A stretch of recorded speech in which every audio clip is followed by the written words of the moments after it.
Welcome to Exit the Matrix, Stories of Success with your host, Jane Slack-Smith, where we celebrate the incredible journeys of individuals who've transcended their limitations and achieved extraordinary success. Hi, I'm your host, Jane Slack-Smith, and welcome to Exit the Matrix Stories of Success podcast. Now, this is where we explore the incredible journeys of transformation, resilience, and those sliding door moments. And today I am just so excited to welcome Anna Hastie. Hi, Anna, how are you?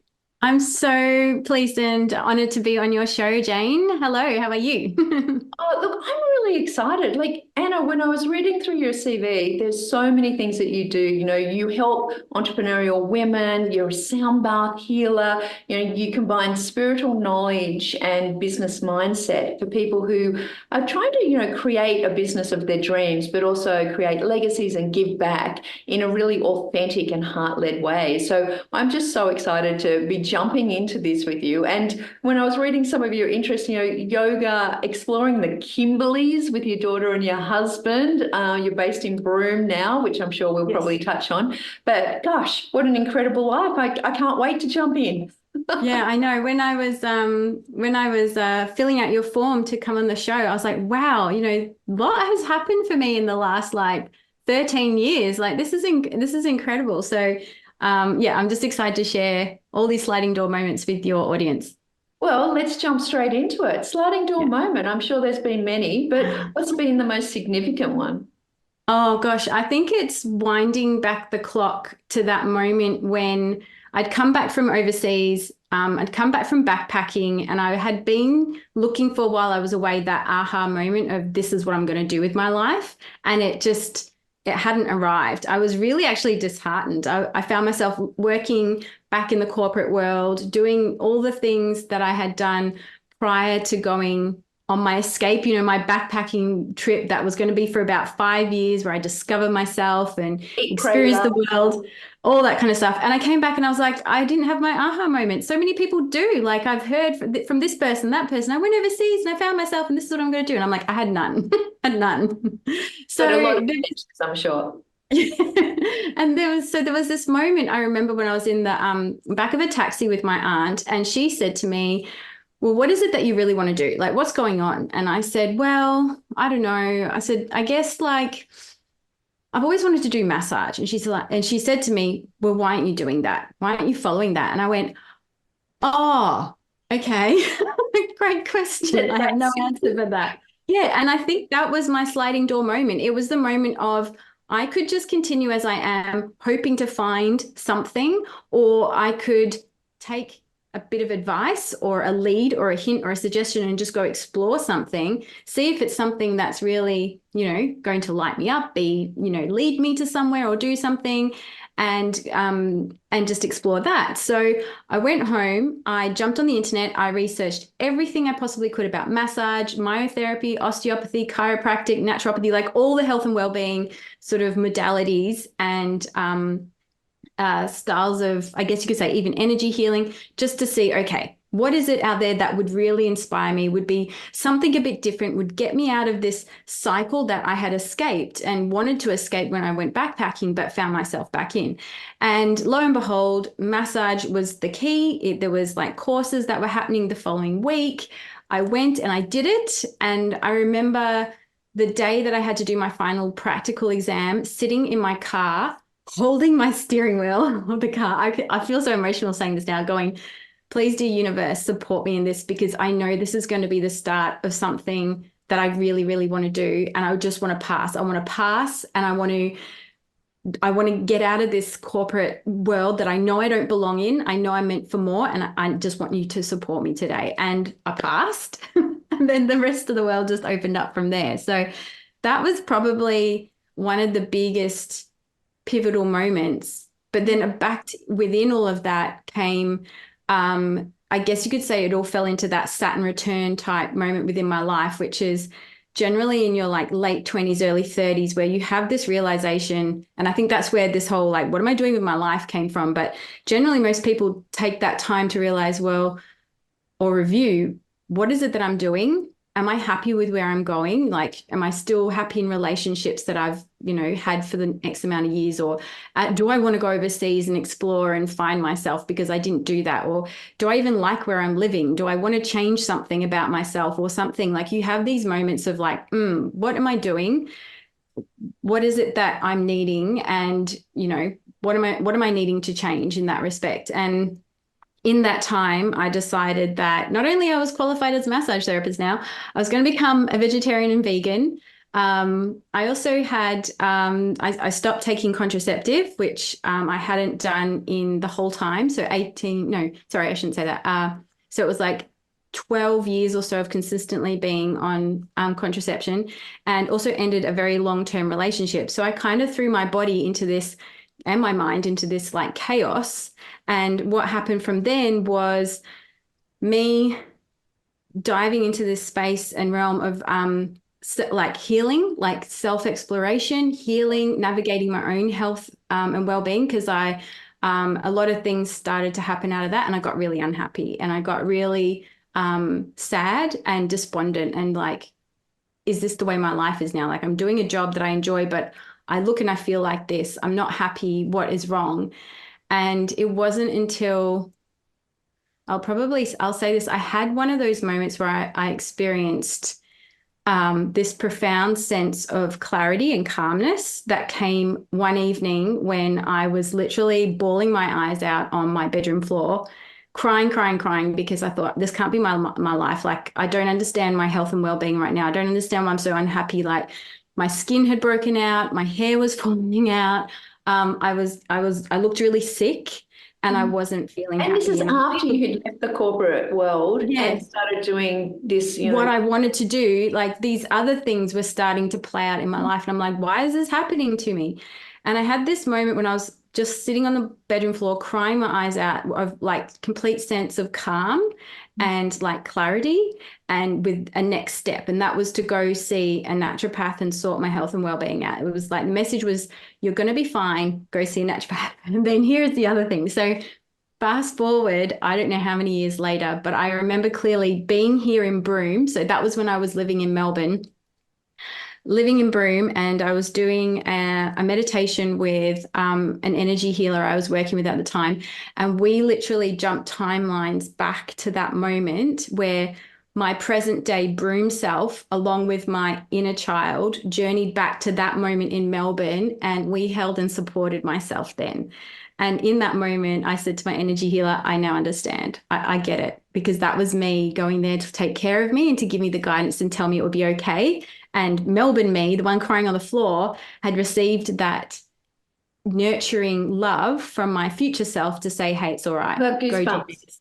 So the voice that you heard to say you're going to be okay was actually you in the future. It was me. I wasn't going mad. No. I wasn't turning into like some crazy person. It was literally me saying that it's going to be okay. And I will never forget that experience of being on the bedroom floor crying and that future time in Broome, because we didn't even plan to do that meditation. It just came up that that's where we went. And then she said to me, now you understand, don't you? And I said, yeah, now I understand. So it's amazing. This sliding door moment, if I can just take you back and recap, because I think a lot of people have what you said, in their late 20s and I don't know, early 40s, times through our lives where it's like, is this it?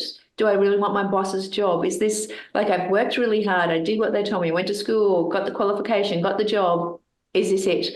And a lot of people sit in that for 40, 50, 60 years, where you took the action and you went overseas and went, okay, this worked for other people. And it's kind of like the alchemist, isn't it? He travels away to find his fortune and comes back and it's in his backyard. And you come back and you have that really simple message from your aunt that's like, well, why don't you just do what you want to do? So obviously there was something there, and there's often these resistance and barriers. So when you made that decision, giving up the corporate work, I'm assuming moving from Melbourne to Broome, did you have resistance from friends, colleagues? Was there, or was it self-imposed, or just your body resisting?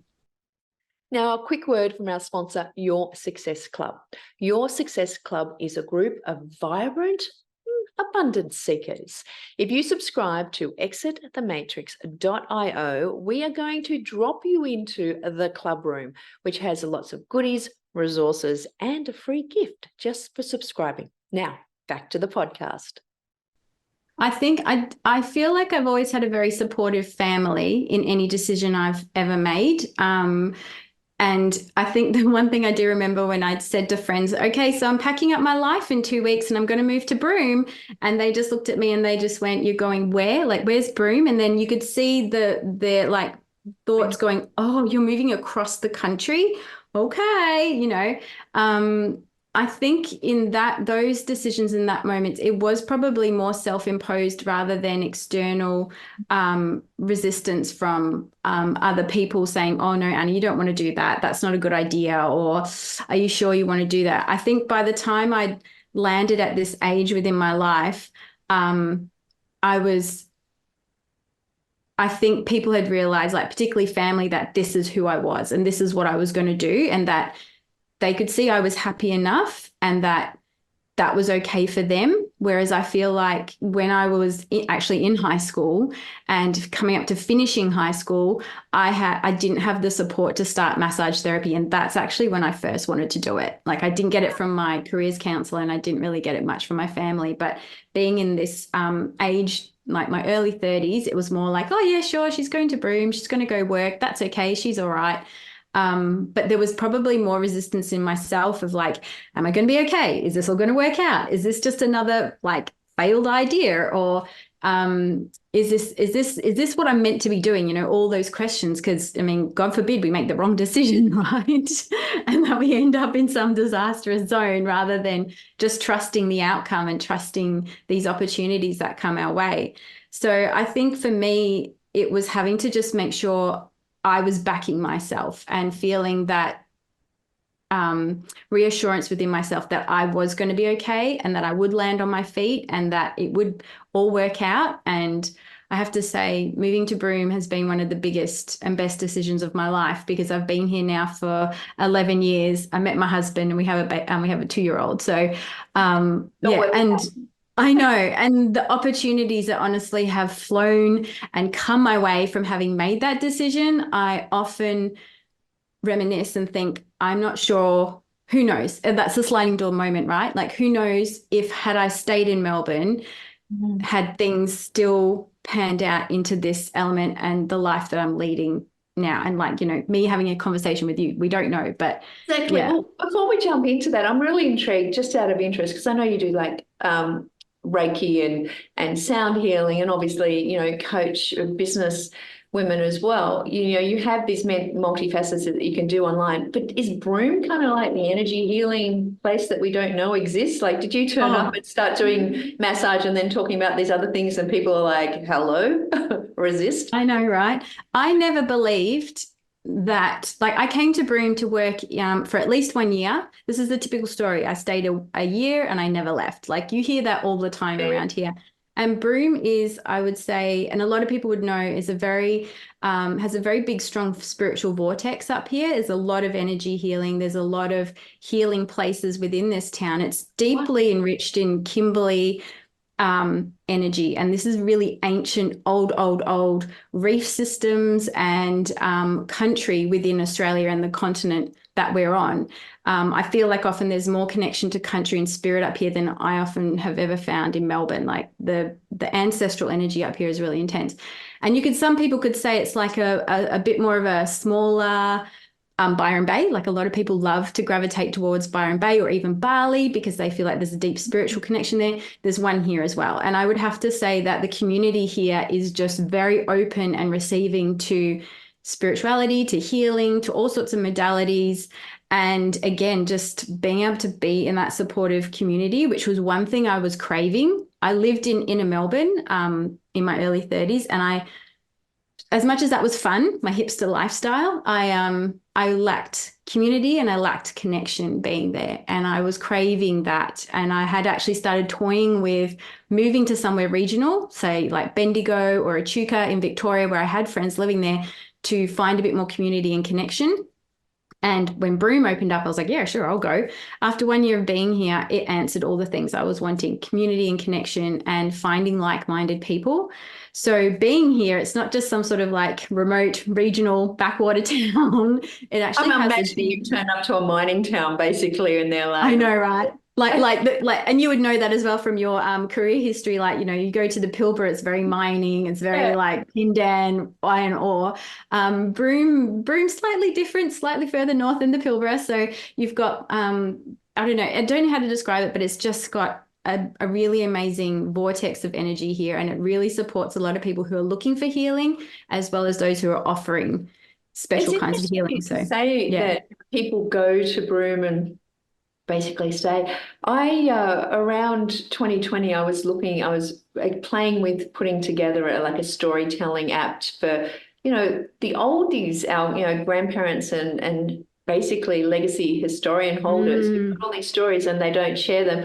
And the only course that I could actually find that would help that would teach how to record verbal histories of people was run by a lady in Broome. And she Oh, went wow. 30 years ago to actually interview, people of the land and the Aboriginal voice and get their stories. And she married a local Aboriginal man and stayed forever, basically, and kept, recording those stories and narratives. And it was funny, it was me and a group of librarians. It's like the National Library Association. And she's just like, you go to Broome, you say you're going to be there for a project or for a year and you never leave. It's just been 30 years. And I was just like, wow, what's this? I'm going to have to check it out.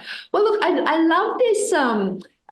You're sharing of kind of like what has brought you here. What are you doing now? What's the difference? How have you taken your corporate role and what I'm hearing are like the spiritual kind of practices and now navigated that into what and how are you helping people and serving people? Yeah, I think in actual fact, and I'm sure your listeners can agree, and I'm sure many people you've supported can agree, nothing that you've learned in life can ever really be wasted or cannot be useful in some way, shape, or form in the future. And I do believe that what I learned working in the corporate world and various different corporate jobs has helped me create and shape a very strong business. It's giving me those foundations and structures to actually hold, the business. So it's great that I love holding sound baths. I love doing energy healings. I love the coaching, and that's great. They're my services and they're my offers. But we still need those day-to-day, like foundational parts and pieces of the puzzle within a business. Like you need the good, what's the word? Oh, lost it already. Time management. Here we go. Time management, even just like record keeping, navigating software and the internet, writing really clear and I feel like, concise emails, things like communication, everything that comes within like those backbone foundational aspects of running a business. I feel like they've always been there in the background all the time. Like when I actually started running my own business, I was like, wow, I'm actually really good at this because I've got all this experience. Like I know how to do all these things. I can bring them forwards and run my business. I don't have to learn this. I don't have to it's just already there. So I felt like that really shaped and strengthened my knowledge in being able to create a really great business. And the first one I did was called Creating Balanced Natural Therapies, where I mainly focused on the massage therapy and the energy healing. And just within that, you have to be able to have great record keeping skills and filing systems because you're dealing with lots of clients and keeping knowledge and records, as well as liaising with other sort of organizations such as private health to, all those kind of things. And I feel like that experience, while working in the corporate world was never going to be my direction. Like I honestly, Jane, the amount of times I would sit at my desk and I would say to myself, this isn't forever. Don't worry, this isn't forever. You're not going to be here forever. And all those things that I was just like, oh, actually, that's been useful. I now know how to talk properly to people on the telephone, customers, and create good relationships and networking because I've learned all of that from my corporate past life, if you want to say, and I can marry that up really nicely into what I do. And this is also what helps me coach and support women in business, because like I said, you could be an amazing energy healer and a gifted spiritual teacher, but sometimes we still need that business brain, that business mindset, that business part of us to come forwards to help keep the structure of your business alive and going, all And I those think things. what you're saying is so true, is in that, and I can think of people that I work with, and they're following their heart's passion of what they want to create in the world without, with almost like the secret mentality, like if I think it, it's going to turn up. Whereas the structure and the integrity of predictable results, if you follow a procedure or a process, or you know how to make things happen, having that framework that holds people to creating a successful business so they can get on with their passion, it is the dirty stuff, it is the boring stuff. And a lot of people let it go. And I think it's probably, no secret why, 80% of businesses who start finish within 3 years, because they just don't have that business structure. So being able to bring that to, supporting people who are creating businesses and, holding them, and I imagine catching them and using some energy healing and some other things when they need it as well. Yeah, absolutely. That whole that holistic kind of, helping people on that journey of what their heart's mission is. Absolutely. And I'd like to add in that is, like, if I was to look at what the energy healing aspect that I do, and the sound bars, like I do incorporate that into my mindset coaching. I don't keep them mutually exclusive, because we are energetic beings. And you know this 100%, being an intuitive coach yourself and mentor. We are energetic beings, and we are constantly shifting and changing within our energy. And when we're in that vibrational state and frequency where we're very in tune and aligned with like our higher purpose and we've got that clarity with our calling, we're actually able to receive so much more understanding and knowledge from like our higher self or our soul or universal spirit, whatever you want to tune into, and have that guidance. So business and what you do can be really easy and really fun. Whereas if we're blocked to that and we're not able to just even do daily self-care practices of meditations or whatever that may be, taking those moments to relax and rest and really honor ourselves as human beings and energetic beings, we're just working. We're just machines. We're not robots. We're physical. We're souls living in a physical body. So we do need to have those, I feel, aspects where we do nurture and take care of our energy, because if we're not, we miss all those cues and signs. Things get to be harder. Things suddenly become more challenging than what they really need to be, because spirit is always there, knocking on our door, telling us the way forwards. But are we open to receive that? Are we open to really trust in those messages and follow them? Yeah, it's interesting just hearing you talk about that. I was talking to a member of my, I'm going to call them health team, just last week. I was like, why is my ankle still sore? It's been like 5 years in surgery. And he essentially said to me, your brain creates these neuro connections, and you had a lot of pain. And I know, working with a neuroscientist, she said 10,000 messages creates a superhighway. And he's like, the superhighway is there going, there's pain. The reality is the cause of the pain has now moved on, but your brain's still going, there's the pain there. And I guess people say that your issues in the tissue. And I was sitting there going, oh, I just said I have to trick my brain into some other story about this foot or this injury. But it's interesting, isn't it? Because even when, what you're talking about, being spiritual and energetic beings, and, we can be connected to all things. And in your example, even timeline changes where, that inner voice is actually you from the future going, you got this, It's interesting to just open yourself up to, these things that, I was feeling uncomfortable going, really? You're telling me that my foot's pain was from 5 years ago and I'm over it, but my brain still hasn't caught up.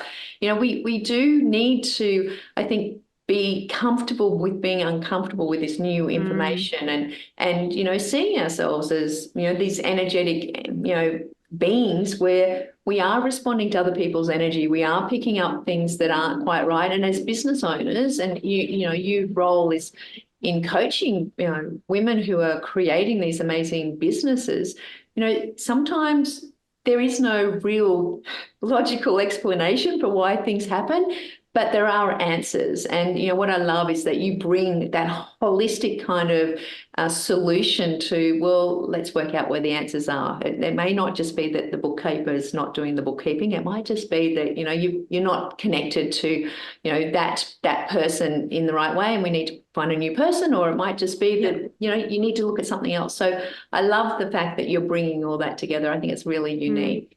I think it's a new form of doing business, but it's not an old form of being. I feel like a lot of people are still like, well, there's business and there's spirituality, it's like science and there's spirituality. How can those two go together? Well, in actual fact, they do. Yeah. There's proof out there that through like quantum physics, quantum science, that, spirituality and energy are, mixing and merging and blending together. And, sound baths in what I do are a clear example of science proving the healing effects of sound on somebody. So in some ways, when I play them, I'm like, these bowls might be crystal, but they actually are conductors of intention, and they are conductors of energy, which you would find these exact same crystals in your mobile phones, in your laptops, in other computers, other kind of technology.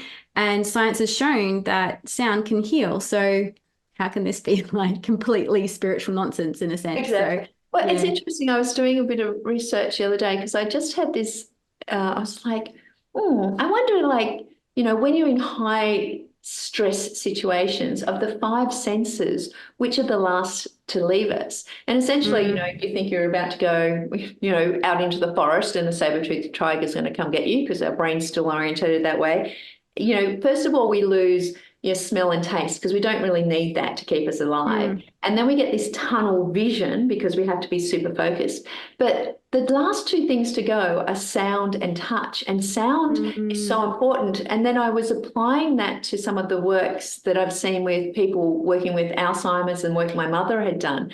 And, these people who are completely lost all memory, they play a song from the 1920s and they're like, oh, my husband, I met him at the dance when this was playing and he was wearing this and I was wearing that. And then we went and did, and, sound is one of those things that if we can use sound to actually trap that memory or trap a experience in our mind, from a neuroscience point of view, it actually value tags it at such a high level that when our brain tries to get information, it goes to those high value tags first. So I guess the idea that we can dance and listen to music and it elevates our spirit, actually it elevates us, cognitively as well. So amazing stuff.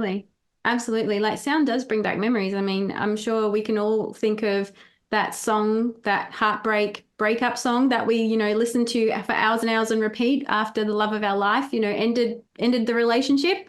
And you hear that song again and it immediately takes you back to that moment in time, doesn't it? It conjures up those feelings and memories. So, I feel like there is so much more that this world is going to connect and join together through business and spirituality and science and spirituality. Like it's an incredible time for us to all be exploring these different elements and bring them together within the work that we do. I love it. Well, look, I love having you here as a guest. And the final question I asked all my guests is for fun. What's something that would surprise people or something that they wouldn't know about you? So, I love this question. I was like, oh, where do I start, Jane? How much should I tell? So up here in Broome, obviously there's always something on offer for everybody. And I do a lot of pole dancing and a really fun pole dancing dance school. And when I was about 28 weeks pregnant, I performed doing a pole dance routine with my squad on stage for a cabaret show, and I loved it. So any splits involved? Oh, there weren't quite any splits, but I was definitely hanging off the pole with one arm and one leg. So everybody was very impressed. God. At 28 weeks, I wasn't even thinking about things. In actual fact, not even when I've not been pregnant have I thought about pole dancing. So there you go. Yeah. Cabaret show. Well, thank you so very much. And for people who want to reach out to Anna and talk to her about her coaching and her work, then please just go to exitthematrix.io/ S for short /Anna, ANNA. And we can't wait for you to listen to this. I can't wait to hear your feedback. And as always, go ahead and give us a 5-star review. Head over to Apple Podcasts, get onto the podcast, go all the way down to reviews and write a review for us, because we are going to hack the system. We're going to exit the matrix, and we're going to let more people hear these wonderful stories, these sliding door moments. So thank you so much, Anna, and I really appreciate you being a guest today. Thank you so much, Jane. I've just loved our conversation. And as always, everyone, thank you, and here's to your success. Bye for now.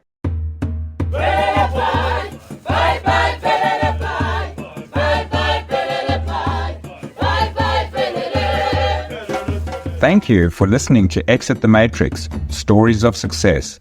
Make sure you subscribe to future episodes at www.exitthematrix.io. Until next time, here's to your success.